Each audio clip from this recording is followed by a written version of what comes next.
ప్రతి అక్షరం ప్రజల పక్షం. HR9 న్యూస్ టీవీకి స్వాగతం, సుస్వాగతం. అనంతపురం జిల్లా గార్లదిన్నె మండలం తలగాసిపల్లి సమీపంలోని జాతీయ రహదారిపై బస్సు ఆటో ఢీకొన్న ప్రమాద ఘటన చాలా బాధాకరమని రాష్ట్ర వెనుకబడిన తరగతుల సంక్షేమం, ఆర్థికంగా వెనుకబడిన వర్గాల సంక్షేమం, చేనేత జౌళి శాఖ మంత్రి ఎస్ సవిత పేర్కొన్నారు. శనివారం రాత్రి అనంతపురం నగరంలోని కిమ్స్ సవేర్ ఆసుపత్రిలో గార్లదిన్నె మండలం తలగాసిపల్లి సమీపంలోని జాతీయ రహదారిపై బస్సు ఆటో ఢీకొన్న ప్రమాద ఘటనలో గాయపడి చికిత్స పొందుతున్న బాధితుల కుటుంబ సభ్యులను మంత్రి పరామర్శించారు. అనంతరం నగరంలోని ప్రభుత్వ సర్వజన ఆసుపత్రిలో మార్చురీలో మృతదేహాలను మంత్రి పరిశీలించారు. ఈ కార్యక్రమంలో జిల్లా కలెక్టర్ డాక్టర్ వినోద్ కుమార్, జిల్లా ఎస్పీ జగదీష్ తదితరులు పాల్గొన్నారు.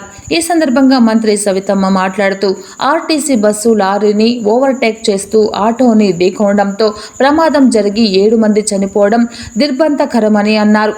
రాష్ట్ర ముఖ్యమంత్రి నారా చంద్రబాబు నాయుడు ప్రమాదంలో చనిపోయిన ఒక్కొక్కరికి 5 లక్షల రూపాయలు చొప్పున ఎక్స్గ్రేషియా ప్రకటించడం జరిగిందన్నారు.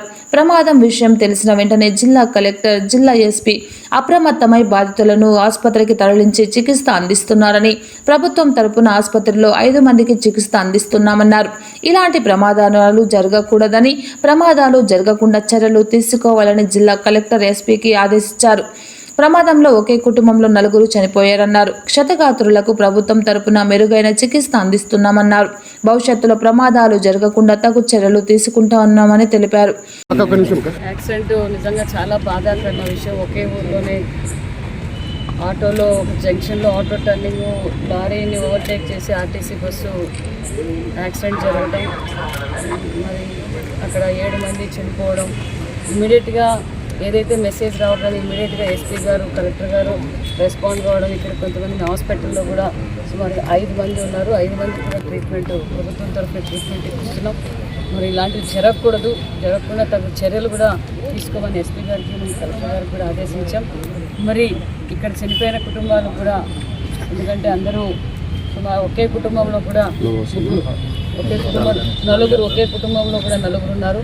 వారికి కూడా ముఖ్యమంత్రి గారు వెంటనే స్పందించి వారికి కూడా ప్రతి ఒక్కరికి 5 లక్షల రూపాయలు ఎక్స్గ్రేషియా కూడా ప్రకటించాం. అదేవిధంగా ఎవరికైతే గాయాలు క్షతగాత్రులకు కూడా మేము గవర్నమెంట్ తరఫున కూడా వాళ్ళకు చికిత్స కూడా అందిస్తున్నాం. ఇలాంటివి మరి జరగకుండా చూసుకోవాల్సిన జాగ్రత్తలు కూడా మేము తీసుకుంటామని కూడా తెలియజేస్తాం.